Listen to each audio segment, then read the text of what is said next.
2 ans qu'on ne l'avait pas revu dans une telle posture. À l'entraînement, Raphaël Ibanez, le revenant, prend ses marques en première ligne, sous le regard sévère de Bernard Laporte qui ne laisse rien passer. Ibanez heureux, mais surtout ambitieux.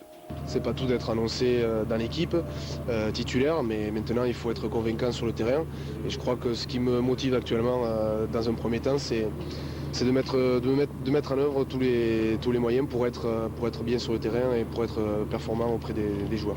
Il voudrait bien re-signer un long bail avec le 15 de France, lui qui revient de l'enfer. Après le France-Écosse de 99, perdu au Stade de France, Ibanez, l'ancien capitaine, finaliste de la Coupe du Monde, perd sa place. De longs mois de doute, des blessures tenaces. À l'automne, c'est en spectateur à Marseille qu'il assiste au succès de ses camarades sur les All Blacks. Il y a eu beaucoup d'émotions partagées et puis évidemment la frustration lorsqu'on est blessé dans un coin de tribune, eh bien de ne pas pouvoir vivre ça avec les joueurs qu'on connaît bien.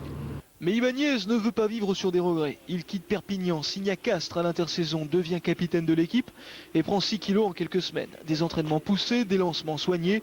Après la blessure de Fabrice Landreau, le titulaire habituel Bernard Laporte le rappelle et Ibanez redécouvre les joies de la notoriété, mais cherche surtout à s'intégrer dans ce groupe. Parce que c'est l'âge des joueurs dans cette équipe où le fait qu'ils se connaissent bien maintenant, mais il y a de la sérénité, il y a de la maturité.